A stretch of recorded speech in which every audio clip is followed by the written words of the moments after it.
जन घोषणा पत्र पर धोखा, ठग भूपेश लबरी कांग्रेस। लगातार 3 चुनाव हार चुके छत्तीसगढ़ कांग्रेस के नेताओं ने पिछले विधानसभा चुनाव 2018 से पहले हताश होकर जनता को भटकाने के लिए कई झूठे वादे किए थे। वैसे तो कांग्रेस ने कुल 316 वादे किए थे, लेकिन उनके नेता प्रमुख 36 वादे पर भी किए गए काम का ब्यौरा नहीं दे पाते हैं। उप मुख्यमंत्री कहते हैं कि 12 पूरे हुए, प्रवक्ता कहते हैं 34 हुए। किसी को नहीं पता क्या कितना हुआ है। सत्य तो यह है कि इन 36 में भी एक भी वादा पूरा नहीं किया गया। अन्य 280 वादों पर तो कांग्रेस नेता आज तक बात करने से भी कतराते हैं। उन्हें खुद भी नहीं पता कि क्या क्या वादे किए थे।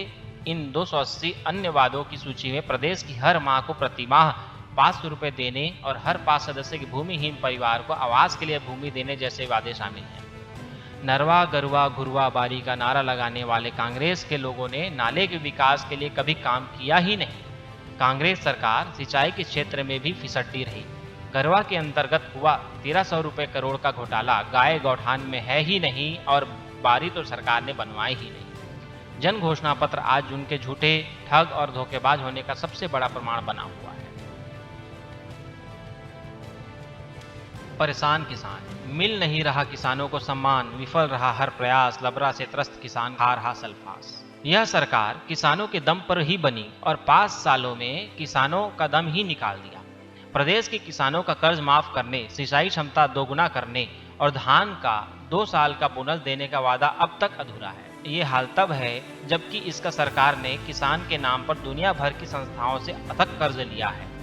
काफी संभावना है कि इन कर्जों से मिला पैसा भी कांग्रेसी खा गए हो। दीर्घकालीन कर्ज और निजी बैंकों के हर प्रकार के कर्ज एक सीमा तक ही माफ किए गए, जबकि अपने जन घोषणा पत्र में सभी तरह की कर्ज माफी का वादा किया गया था। केंद्र सरकार द्वारा घोषित न्यूनतम समर्थन मूल्य पर प्रदेश सरकार धान खरीदी कर रही है। इसका एक एक पाई भाजपा की केंद्र सरकार देती है। भूपेश सरकार तो 5 साल में सभी किसानों का पंजीकरण भी नहीं कर सकी।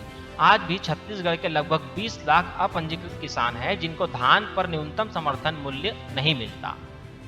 भूपेश सरकार ने किसानों पर प्रशासनिक अत्याचार किए हैं। खेत का रकबा गिरदावरी के नाम पर कम कर दिया, बारदाने की व्यवस्था नहीं की और न ही पैसा लौटाया। तौलाई में गड़बड़ी की और वर्मी कंपोस्ट के नाम पर प्रति एकड़ 30 बोरी मिट्टी और कंकड़ खरीदने को मजबूर किया। खेती के लिए खाद बीज पर भी कांग्रेस सरकार ने माफिया राज चलाया।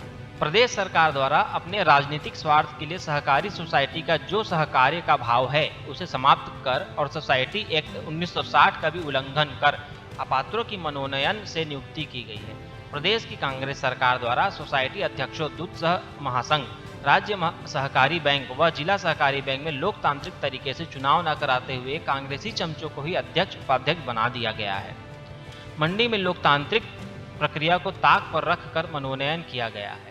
किसानों की बिजली बिल तो सरकार वसूल रही है, लेकिन वहीं पर स्टील प्लांटों की बिजली बिल को 25% माफ कर दी और वह लगभग 650 करोड़ रुपए की राशि प्रदेश के उपभोक्ताओं से वसूली जा रही है, जिसमें किसान भी शामिल है, जिसे दूसरा पंप लगाने पर कोई छूट नहीं मिलती। किसान उद्योगपतियों से भी ज्यादा धनवान है, ऐसा भूपेश सरकार का मानना है।